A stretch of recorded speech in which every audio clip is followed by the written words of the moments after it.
తెలుగు శ్రోతలందరికీ నమస్కారం అండి. మన అలనాటి కథలు ఎవర్ గ్రీన్ స్టోరీస్ ఛానల్కి మీ అందరికీ స్వాగతం. ఆరాధన ధారావాహిక వింటున్నామండి. రచన శ్రీమతి ఎస్ సుజాతమ్మ గారు. ఇక ఆలస్యం చేయకుండా మనం కథలోకి వెళ్ళిపోదామండి. వీడియో చూసిన వెంటనే లైక్ చేసి షేర్ చేసి తప్పకుండా సబ్స్క్రైబ్ చేసుకోండి. మన ఛానల్ని బెల్ ఐకాన్ యాక్టివేట్ చేసుకోండి. బావా, ధన్య నువ్వు వర్క్లో ఉంటావని నాతో మీ బావకు థ్యాంక్స్ చెప్పమని చెప్పింది. ఇంటికి చేరాక ఫోన్ చేసి మాట్లాడుతుందట. నేను కూడా ఇంటికి వెళ్తున్నాను, వర్క్ అయ్యాక ఫోన్ చెయ్యి. ఇంకో మెసేజ్ తను ఇప్పుడు రింగ్ చేశాక ఇచ్చింది.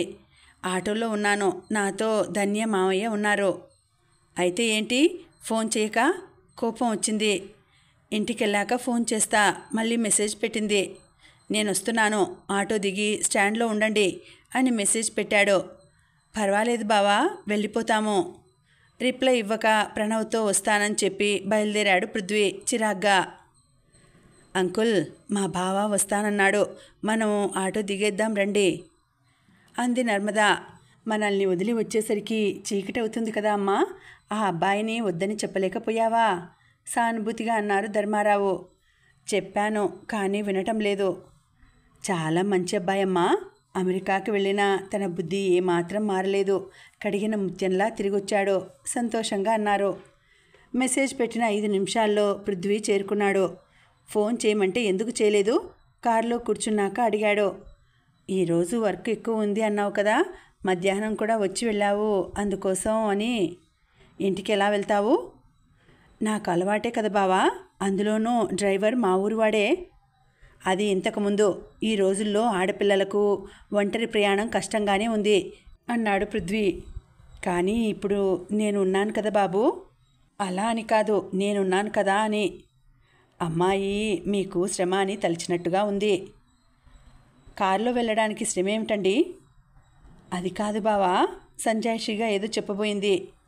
Narmada, you are my responsibility, no more talks అన్నట్టుగా ఉంది పృథ్వీ గొంతు.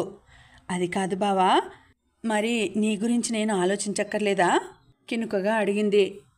వర్క్ వల్లనే కదా మీతో రాకుండా చేసుకున్నాను, కుదరకపోతే ప్రణవనైనా పంపేవాడిని, అంతేకాని. పృథ్వీ అన్న తీరుకు సరే నీ ఇష్టం, సారీ అంది నర్మద. చిన్న విషయానికి సారీలెందుకు, నేను ఫోన్ చేయమంటే చెయ్యి, సరేనా? నర్మదను అనుకరించి నవ్వాడు. తెలిసి తెలియనట్టుగా మూతి తిప్పింది. అనాలి కదా. క్రీగంట చూస్తూ అన్నాడు. అంకుల్, మీరు ముందుకు వచ్చి కూర్చోండి. కారు దిగి వెనక సీట్లోకి వెళ్ళి కూర్చుంది. ఏయ్ ఆగు అన్నట్లు ఆపబోయాడు. అప్పటికే చురుగ్గా వెళ్ళి వెనక కూర్చునేయడంతో కోపంగా చూశాడు. ఇవేమీ పట్టించుకొని ధర్మారావు గర్వంగా వచ్చి పృథ్వీ పక్కన కూర్చున్నాడు. కూర్చుని పృథ్వీ చేతుల్ని తన చేతుల్లోకి తీసుకొని, మీ పక్కన కూర్చోవడం నా అదృష్టం బాబు అన్నాడు. మరి ఏం చేయలేని పృథ్వీ స్టీరింగ్పై చేయి వేసి స్టార్ట్ చేశాడు. నర్మద నవ్వు ఆపుకోలేక కిలకిలా నవ్వింది. నీ సంగతి ఇప్పుడు కాదు, ఒంటరిగా దొరుకు మనసులోనే అనుకున్నాడు పృథ్వీ.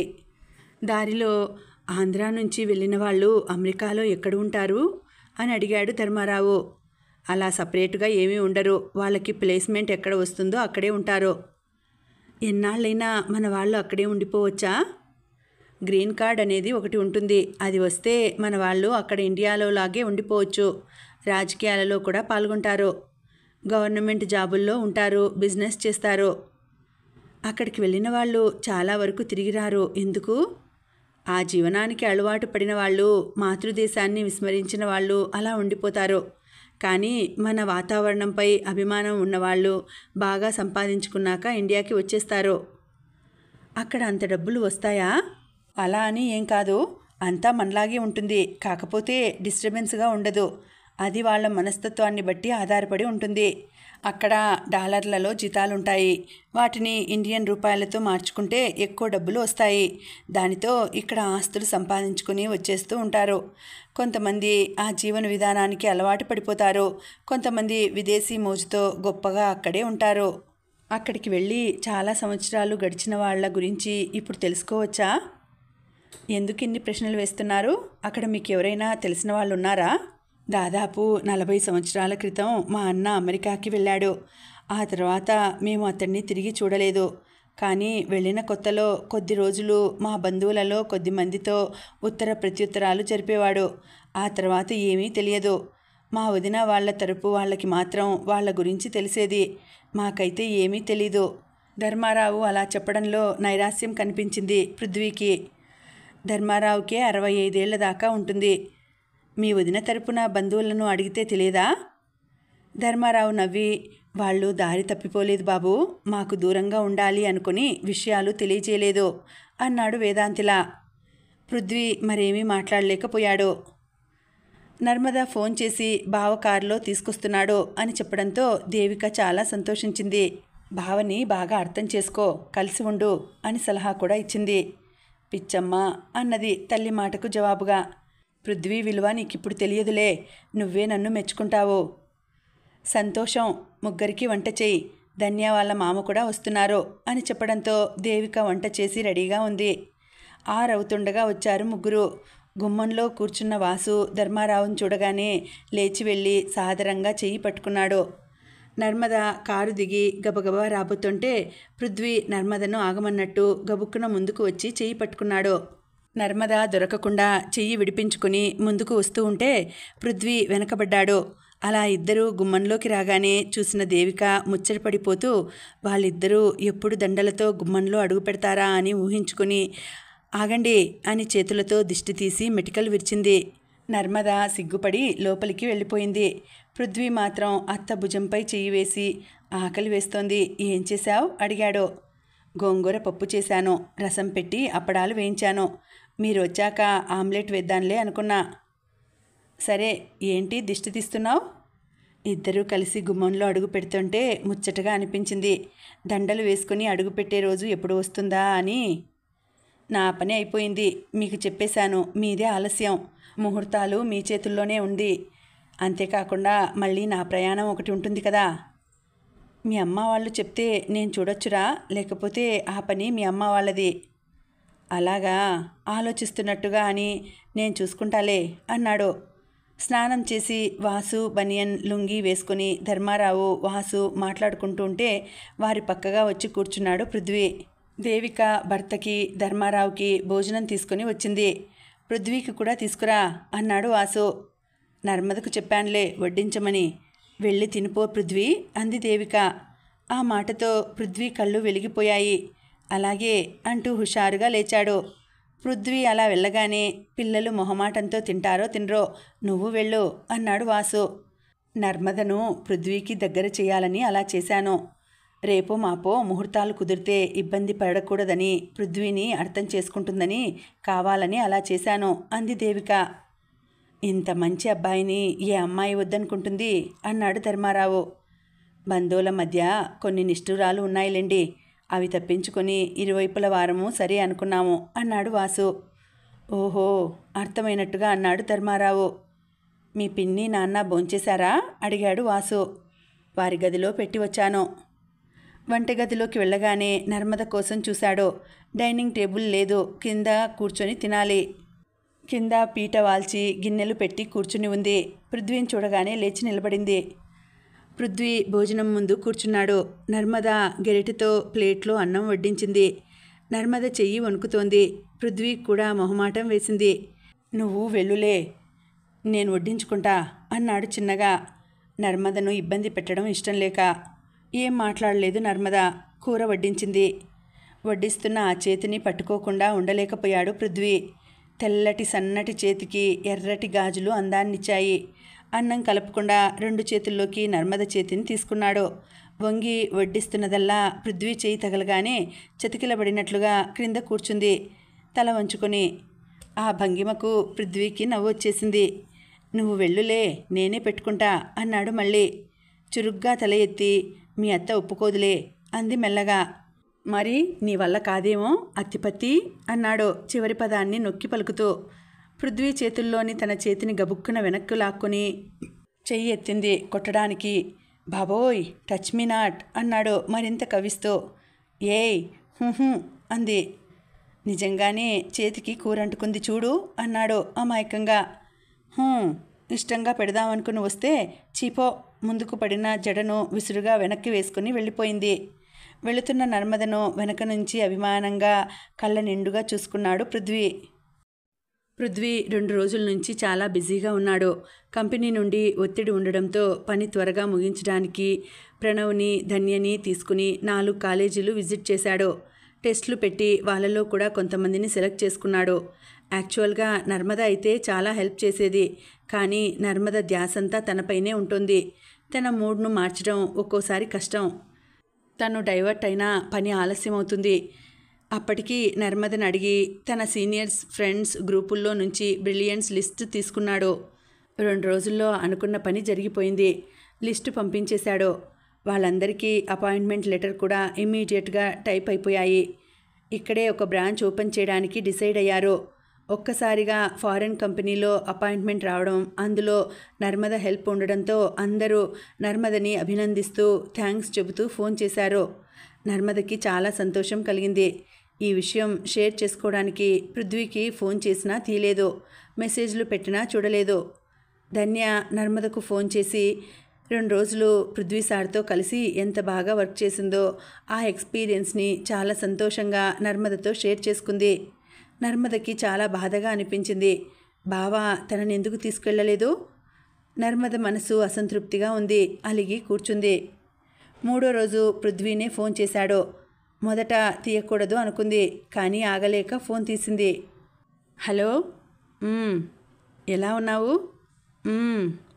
పకపక నవ్వాడు. అలకమాని అర్థం చేసుకో. నన్నెందుకు తీసుకెళ్ళలేదు బావా? ఇలాగే ఉంటుందని. నిజం, సీరియస్గా వర్క్ చేయాలి. నీతో గడపలేను. నిన్ను ఎదురుగా పెట్టుకుని వర్క్ చేయలేను, నిజాయితీగా చెప్పాడు. నన్ను ఇన్సల్ట్ చేశావు. అలాంటిది ఏమీ లేదు. అయినా 2 రోజుల్లో నీకు ఇంటర్వ్యూ ఉంటుంది, రెడీగా ఉండు. మాకు అయిపోయినాయి కదా బావా? కొంతమందిని యూఎస్కి డైరెక్ట్గా సెలెక్ట్ చేసుకుంటున్నారు. అలా సెలెక్ట్ అయిన వాళ్ళలో నువ్వు ఉన్నావు.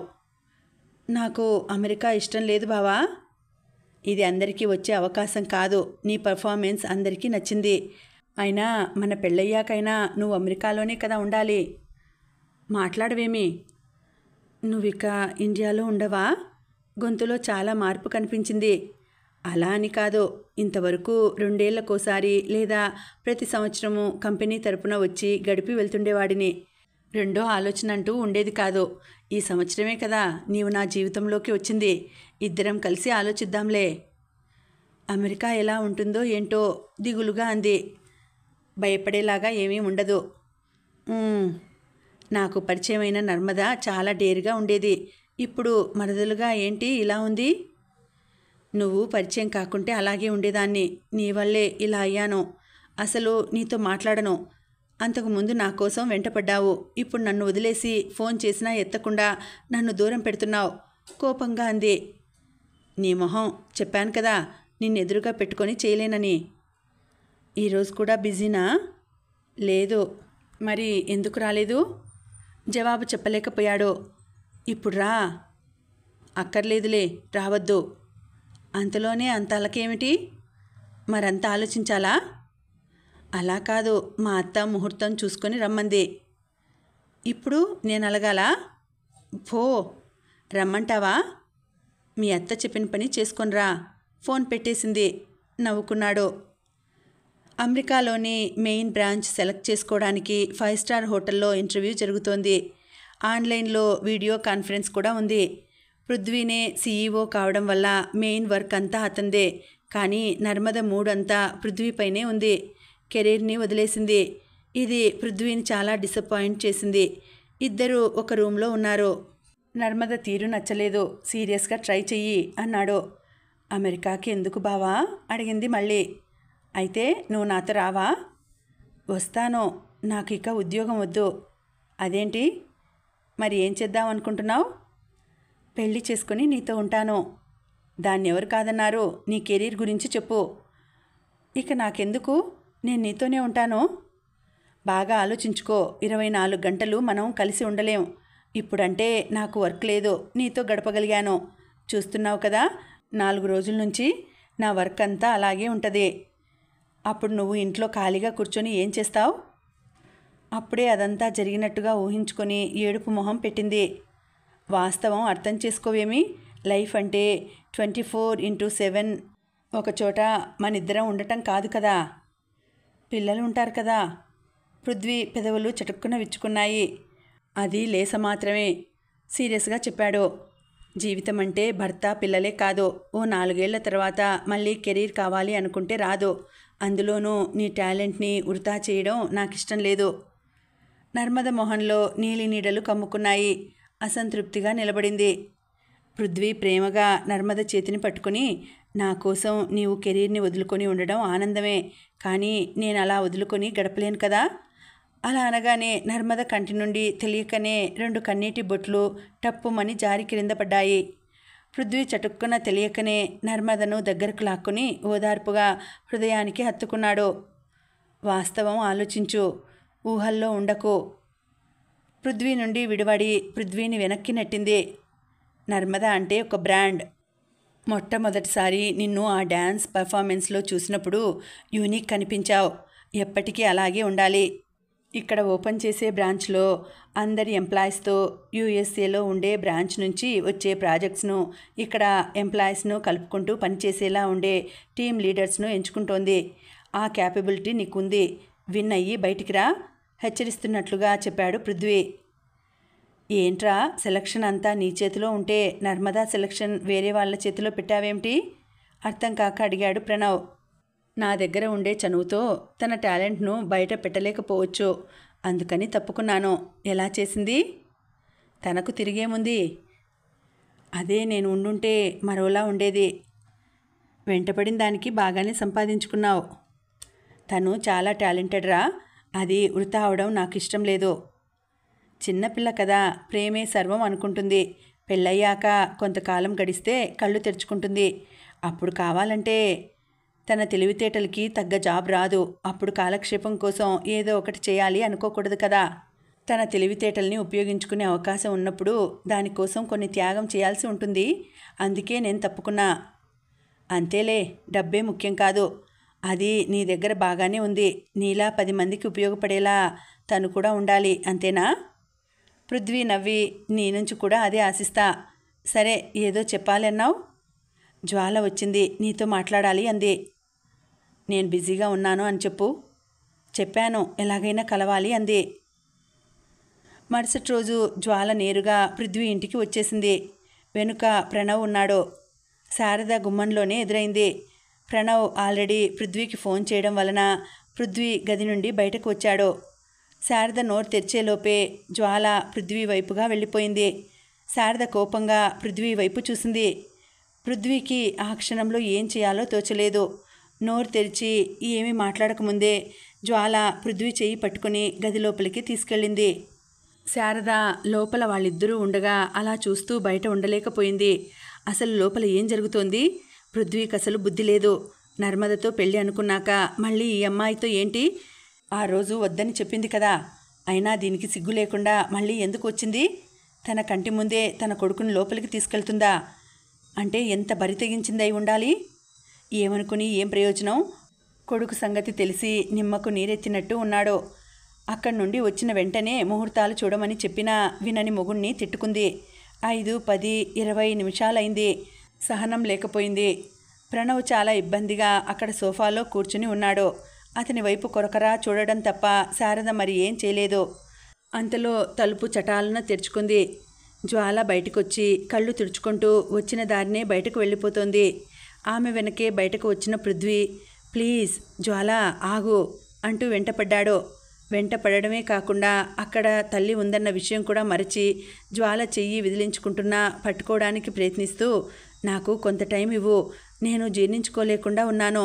నేనెప్పుడూ నీకు తోడుగా ఉంటాను. You are my best friend, నన్ను అర్థం చేసుకో. ఇంకా ఏదేదో మాట్లాడుతూ ఆమె వెంటపడ్డాడు. జ్వాల చటుక్కున ఆగి, నిన్ను ప్రేమించడం నా బుద్ధి తక్కువ. ఇంకా ఎంత టైం కావాలి నీకు? అసలు నాకు టైం ఉందా? టైం నేను నీకు ఎంత చెప్పినా నీలో కనీసం మార్పు కూడా రాలేదు. పృథ్వీ, దయచేసి ఇక్కడితో ఆగిపో. నన్ను మరింత ఏడిపించకు అని కన్నీళ్లతో 2 చేతులతో దండం పెట్టింది. ఇక భరించలేని ప్రణవ్ ముందుకు వచ్చి జ్వాల చేయి పట్టుకుని, పృథ్వీ నువ్వు ఇక్కడ ఆగు, తర్వాత మాట్లాడుకుందాం అని జ్వాలను తీసుకుని బయటకు వెళ్ళిపోయాడు. పృథ్వీకి ఏం చేయాలో తెలియక తల పట్టుకుని సోఫాలో కూలబడ్డాడు. శారద మండే కళ్ళతో ఆ దృశ్యాన్ని చూస్తూ నిలబడింది. శారద చెప్పిందంతా విన్న కృష్ణకుమార్, ఆ అమ్మాయి అడ్రస్ తెలుసా అని అడిగాడు. తెలుసుకుంటే మాత్రం ఏం చేస్తాం, ముందు మీరు ముహూర్తాలు చూడండి. కృష్ణకుమార్ శారద వైపు ఓ రకంగా చూశాడు. ఆ చూపుకి అర్థమైంది. తన పెళ్లి ముందు ప్రేమను ప్రశ్నించినట్లు అనిపించింది. తన ప్రేమను కాదని తన తల్లిదండ్రులు కూడా కృష్ణకుమార్తో తన పెళ్లి చేశారు. పెళ్లి తర్వాత కూడా తన ప్రేమను చంపుకోలేకపోవడానికి కారణం భర్త కృష్ణకుమారే. అతడికి ప్రేమ అంటూ ఏమీ లేదు, కానీ ఆడవాళ్ల పిచ్చి ఉంది. అదే తనను బాధపెట్టి తన బావతో తిరిగేలా చేసింది. కానీ తన అందాన్ని కోరుకున్నాడు. ఆ పిచ్చితోనే తనని వదల్లేదు. ఇప్పుడు ఇంత వయసు వచ్చాక కొడుకు విషయం పట్టించుకోకుండా గతం తలుచుకొని అతను తనను చూసిన చూపుకు ఒళ్ళు మండిపోయింది. వాళ్ళ జీవితం మన జీవితంలా కాకూడదు అన్నాడు ఉద్ధరించేవాడిలా. ఇక్కడ మీ అబ్బాయికి ప్రేమించడం వచ్చులేండి అంది వెటకారంగా. అదే నా బాధ, నీలా వాడు దానికోసం పరిగెత్తుతాడేమో అని అంతే వెటకారంగా అన్నాడు. అయితే మీ చావు మీరు చావండి. దేవిక వాళ్ళ మామ కోర్టుకు వేస్తాడు, అక్కడికెళ్ళి జవాబు చెప్పుకోండి. దానితో కృష్ణకుమార్ నోటికి తాళం పడింది. అమ్మాయి అడ్రస్ తెలుసుకొని కంట్రోల్ చేద్దాం అనుకున్నాను. ఇక నీ ఇష్టం, ఏం చేయమంటావో చెప్పు అన్నాడు విసుగ్గా. పెళ్లికి ముహూర్తం చూడండి. పెళ్ళైతే మన సమస్యలు తీరుతాయి. ఇప్పటికే పృథ్వీ వచ్చి దాదాపు 3 నెలలైంది. ఎప్పుడూ ఇన్ని రోజులు లేడు. అమెరికా వెళ్ళిపోవాల్సిన సమయం దగ్గర పడిందనుకుంటా. మనం తొందరపడకపోతే వాడు దీన్ని చేసుకుంటాడో. ఒకవేళ బాగా ఆస్తిపరులేమో కనుక్కో. ఆస్తిపరులైతే మాత్రం మనకేమిటి? అక్కడ మీ చెల్లికి మాట ఇచ్చేసి వచ్చి అలా ఎలా మాట్లాడతారు? కృష్ణకుమార్ దానికి ఏమీ జవాబివ్వక, సరే దేవికను కూడా తీసుకువెళ్ళి చూపెట్టుకు వచ్చేసేయి, నేనెందుకు అన్నాడు. మనకున్నది ఇద్దరు. నీతూ పెళ్లి విషయంలో పృథ్వీనే ముందు ఉండి అన్నీ చూసుకున్నాడు. ఇప్పుడు మిగిలింది వీడొక్కడు. వీడికి మనం చేయకపోతే? సరే, సమయమన్నా చెప్పు, వస్తాను. పృథ్వీకి జ్వాలని తలుచుకుంటే కళ్ళల్లో నీళ్లు తిరిగాయి. ఈ సమస్యను ఎలా పరిష్కరించాలో అర్థం కాలేదు. ప్రణవ్ని తీసుకుని 2 రోజులు వరుసగా జ్వాల దగ్గరకు వెళ్ళాడు. కానీ ఏం ప్రయోజనం లేకపోయింది. జ్వాల చాలా మొండిదని ఇన్నేళ్ల పరిచయంలో ఏనాడూ తెలియలేదు. ఒకవైపు పనుల ఒత్తిడి, మరోవైపు జ్వాల ఒత్తిడి పృథ్వీని ఉక్కిరి బిక్కిరి చేశాయి. నర్మదతో మాట్లాడలేదు. నర్మద ఫోన్ చేసినా తీయలేదు. దానికి తోడు తల్లి విసిగిస్తోంది. పృథ్వీ, నీ పద్ధతి నాకేం నచ్చలేదు. ముహూర్తాలు చూసుకోవాలి. నువ్వు ఎప్పుడొస్తావు? నీతూకి ఎక్కడ చూపెట్టారు అక్కడికి వెళ్దాం. వీలు చూసుకుని త్వరగా వస్తే బాగుంటుంది అని. మరోవైపు తండ్రి, మీ అమ్మ నీ గురించే ఎక్కువగా ఆలోచిస్తోంది. ఏదో ఈ మధ్యలో బాగున్నాము అనుకుంటే దాన్ని మళ్ళీ నువ్వు తారుమారు చేయకు అంటూ విసిగిస్తున్నాడు. అలాంటిదేమీ లేదు, వీలు చూసుకుని వెళ్దాం అన్నాడే కానీ మనస్ఫూర్తిగా అనలేకపోయాడు. నర్మద ప్రాజెక్టు వర్క్పై వైవా అటెండ్ కావడానికి వెళ్ళింది. టైం అడ్జస్ట్ చేసుకుని అత్త దగ్గరికి బయలుదేరాడు పృథ్వీ. అల్లుణ్ణి చూసి సంబరపడిపోతూ, బిజీగా ఉన్నట్టున్నావు అన్నాడు వాసు. అవును మామా, కాస్త అలసటగా అన్నాడు పృథ్వీ. నిమ్మకాయ పిండిన మజ్జిగ పృథ్వీ చేతికిస్తూ, అలసట ఏమిటి, బాగా అలజడిగా ఉన్నాడు అంటూ వచ్చి పక్కన కూర్చుంది దేవిక. పృథ్వీ మజ్జిగ తీసుకుని గటగటా తాగేసి అత్త ఒడిలో తల పెట్టుకుని పడుకున్నాడు. ఏదో ఉందని దేవికకు అర్థమైంది, కానీ అడగలేదు. నర్మద ఎన్ని గంటలకు వస్తుందంట అడిగాడు. నర్మదతో మాట్లాడే మూడ్లో లేక ఫోన్ కట్ చేశాడు. ధన్య ఫోన్ చేసినా ఎత్తలేదు. అత్త, నర్మద ఉద్యోగం చేయడం నీకు ఇష్టమా లేదా అడిగాడు. అదేంట్రా అలా అడిగావు? కష్టపడి చదివించింది ఎందుకు? అది అప్పటి విషయం. ఒకవేళ ఇప్పుడు నర్మద కాదంటే నువ్వు ఓకేనా? ఏం నీకు ఇష్టం లేదా? అలా అయితే నీ ఇష్టం. అలా కాదు, నేనెందుకు కాదంటాను? నువ్వు కూడా కాదనకత్తా. నేనెందుకు కాదంటాను? నీకు ఇష్టం లేదేమో అంటూ ఆపింది. నాకు ఇష్టం లేకపోయినా తన ఇష్టాన్ని ఎట్లా కాదంటావు? అదేముందిరా, సంసారం అన్నాక సర్దుకుపోవాలి. తన కెరీర్ పాడవదా? ఆడదానికి సంసారమే కెరీర్. నువ్వు కూడా ఇలా అంటావని అనుకోలేదత్తా. అంత కష్టపడి చదువుకునే పిల్లకి ఉద్యోగం వద్దు అంటావేంటి అన్నాడు వాసు కూడా ఆశ్చర్యంగా. ఉన్న ఊరైతే మనం సహాయంగా ఉంటాం. అక్కడ వాడు, ఇక్కడ ఇది ఉంటే ఎలా కుదురుతుంది? నర్మదకు అమెరికాలో వస్తుందత్తా. హా, నిజమా? అరే, ఇద్దరూ ఎగిరి గంతేసినంత పని చేశారు. పృథ్వీ కూడా నవ్వి, అవునత్తా, వీసా కోసం కూడా నేను ఎంతో కష్టపడుతున్నాను. నా ఇన్ఫ్లుయెన్స్ అంతా ఉపయోగిస్తున్నాను. దేవిక వాసులు చాలా సంతోషించారు. కానీ నర్మదే ఇంట్రెస్ట్ చూపెట్టడం లేదు అన్నాడు. అదేంటి? చిరుకోపంగా ప్రశ్నించింది. అమెరికా అంటే ఇష్టం లేదేమో. అక్కడే ఉండిపోతుందా ఏమి? అమెరికాలో ఉద్యోగం అంటే ఎంత గొప్ప! వాసు అన్నాడు. పృథ్వీ, నువ్వు అమెరికాలోనే ఉండిపోతావా? ఎందుకు ఉంటామత్తా? ఇక మెల్లగా వచ్చేస్తాను. అప్పుడప్పుడు వెళ్తూ ఉంటాను. అందులోనూ ఇప్పుడు ఫిజికల్గా అంత అవసరం లేదు. I can manage my work. నాకు అక్కడ టీం ఉంది. No problem. కానీ నర్మదకు నాలాగే మొదట్లోనే మంచి పోస్టింగ్ ఇచ్చారు. అది పోగొట్టుకోవడం నాకు ఇష్టం లేదు. ఎందుకు పోగొట్టుకుంటాము? విచిత్రంగా అడిగింది. అదే పెళ్ళి ఉంది కదా. పెళ్లి చేసుకొని వెళ్ళకూడదా? వెళ్ళొచ్చత్తా. కానీ కొద్ది రోజులు సెలవులు కుదరవు, సమయం ఉండదు. ట్రైనింగ్పై చాలా కాన్సన్ట్రేషన్ చేయాలి. అయితే ఏం చేద్దాం? నీరసంగా అడిగింది. పోస్ట్పోన్ చేసుకుందాం అత్తా. నర్మదకు బ్రైట్ ఫ్యూచర్ ఉంది. అది నా వల్ల కోల్పోవడం ఇష్టం లేదు. నీ వల్ల ఎందుకు కోల్పోతుంది? పెళ్ళి వల్ల. ఒకసారి జాయిన్ అయ్యి వర్క్లో పడితే. పృథ్వీ ఉద్దేశం అర్థమైంది ఇద్దరికీ. నేను నర్మదతో మాట్లాడనా అడిగింది. అవును పృథ్వీ, నర్మదకు పల్లెలోనే ఉండడం ఇష్టం. అందుకని కాదంటుందేమో. నువ్వు పల్లెలు బాగుపడ్డానికి ఏం చేస్తున్నావో సంపాదించినాక అది అలాగే చేయొచ్చు. నేనేం చేశానులే. నర్మదకి అవకాశం ఎక్కువగా వస్తుంది. ధన్యమామ ధర్మారావు గారు చెప్పారు పృథ్వీ నువ్వు బోరు వేయించిన విషయం. ఆయన నిన్ను మెచ్చుకుంటుంటే నాకెంత ఆనందం కలిగిందో చెప్పలేను. ఆయన మాటల్లో నీ గురించి చాలా గొప్పగా చెబుతూ పదే పదే ఆశీర్వదించారు. మీ అత్త దానికి అర్థమయ్యేలా చెబుతోందిలే. అలా కుదరదు మామ. ఇప్పుడు పెళ్ళికి తొందరేముంది? దానికి లేదురా, చిన్నపిల్లే కదా. నా దిగులంతా నీ గురించే. పిల్ల దొరికింది కదా, మరేం పర్వాలేదులే అత్త అంటూ అభిమానంగా చెయ్యి పట్టుకుంటూ అన్నాడు. అచ్చట ముచ్చట తీరొద్దు. నీ బిడ్డను కూడా సాకాలని ఉందిరా. నిన్ను పెంచిన ఆనందం నాకు ప్రణవ్ నర్మదల పెంపకంలో కూడా కలగలేదు. ఆ మాటతో ఏకంగా అత్త ఒడిలో తల పెట్టుకుని పడుకునేశాడు చిన్నపిల్లాడిలా. అందుకే అత్త, నీ పిల్లల ద్వారా నువ్వు గొప్పదానివి కావాలి. అందరూ నీ కోసం రావాలి. నా బంగారు, నా గురించి ఎంత ఆలోచిస్తావురా? డబ్బుతో వచ్చే గౌరవం డబ్బుతోటే పోతుంది. నువ్వు నన్ను ఏం చూసి అభిమానించావు?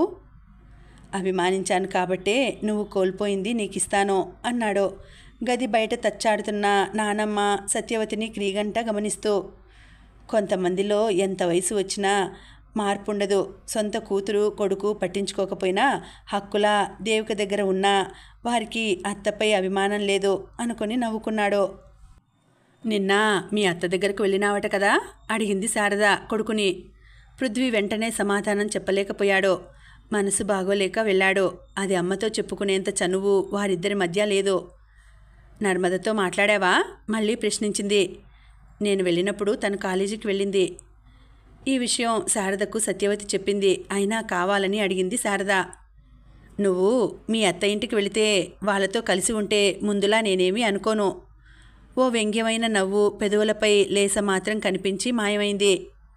మాట్లాడవే అడిగింది అసహనంగా. నర్మద కూడా ఓ అమెరికా కంపెనీకే సెలెక్ట్ అయింది. మాతో టైఅప్ అయింది కనుక ఇంకా మాట్లాడబోతుంటే మధ్యలోనే అందుకొని అయితే ఇంకేం ఇద్దరూ కలిసి వెళ్ళిపోవచ్చు అంది సంబరంగా. అయితే ఇక తొందరగా ముహూర్తం పెట్టుకుంటే సరి. కానీ ఇప్పట్లో ముహూర్తాలు లేవట. అదేంటి? పెళ్ళిళ్ళు జరుగుతున్నాయిగా. మా పేరుబలాలకు లేవట. ఎవరు చెప్పారు? మీ అత్త? ఇక్కడేదో ముడి వేస్తుంది అనుకున్నాడు. వాళ్ళకి నువ్వు పెద్దవాడివని మొదటి నుంచి ఇష్టం లేదు. కనీసం పెంచిన మమకారం కూడా లేదు అంది. అత్తకి ఇంకా ఈ విషయం తెలియదు. నువ్వు చూపెట్టమన్నావని నేను తెలుసుకున్నాను. అనుమానంగా చూసింది. ఆ చూపుకు గట్టిగా ఊపిరి వదిలి, జాబ్లో జాయిన్ అయితే వెంటనే లీవ్ ఇవ్వరు. ఇప్పుడు ఇబ్బంది పడలేమని, ఇప్పట్లో కుదరదని చెప్పడానికే వెళ్ళాను. ఇంకెన్నాళ్ళు ఆడపిల్ల గలవాళ్ళు ఉంటారా? మీరు చెప్పండి, ఆగుతారు. నీ సంగతి ఏమిటి? మళ్ళీ ఆ అమ్మాయి వచ్చిందెందుకు? తను చిన్నప్పటి నుండి నా స్నేహితురాలు. ఉట్టి స్నేహితురాలైతే లోపలికెందుకు వెళ్ళారు? ఏడుస్తూ ఎందుకెళ్ళింది? నువ్వెందుకు వెంటపడ్డావు? ఆ మాత్రం అర్థం కాదని అనుకుంటున్నావా? నర్మదనే చేసుకోవాలి నువ్వు. సరే బావా, ప్లీజ్ ఫోన్ తీ. రిపీటెడ్ మెసేజ్ నోటిఫికేషన్లో చూశాడు. సో నర్మదకు పృథ్వీ చూసినట్లు తెలియలేదు. అంతేకాదు ఆ కోణంలో ఆలోచించాల్సిన అవసరం రాలేదు. బావ బిజీగా ఉన్నాడు అనుకుంది. ఎక్కడున్నావో చెప్పు, నేనే వస్తా, నిన్ను విసిగించను. ఈ క్షణం నాకు నీ తోడు అవసరం. నాకు బాగా ఏడుపొస్తోంది, ప్లీజ్. పృథ్వీ తట్టుకోలేకపోతున్నాడు. తను చాలా తప్పు చేస్తున్నట్లు అనిపించింది. వెళ్ళాలి నిర్ణయించుకున్నాడు. మనసుకు నచ్చిన వాళ్ళు మనసారా మాట్లాడుతూ ఉంటే అది ఓ స్వర్గం. స్వర్గం ఏంటి, అది కూడా తక్కువే. తను ఎంత ఇష్టపడ్డాడు నర్మదను. తన ప్రేమ ఎంత గొప్పదో నర్మదకి ఏం తెలుసు. చిన్నపిల్ల తనదే ప్రేమ అనుకుంటోంది. కార్ డ్రైవ్ చేస్తున్న ఆలోచనలన్నీ నర్మదపైనే. ఇంకో 5 నిమిషాల్లో చేరుకుంటాడనగా మెసేజ్ ఓపెన్ చేశాడు. వెంటనే తాను ఆన్లైన్లోకి వచ్చేసింది. ఎంతగా ఎదురు చూస్తున్నదో అర్థమవుతోంది. ప్రేమగా ఫోన్నే ముద్దు పెట్టుకున్నాడు మరేం చేయలేక. తన నుండి మెసేజ్ ఏం లేదు. రిప్లై కోసం చూస్తోంది.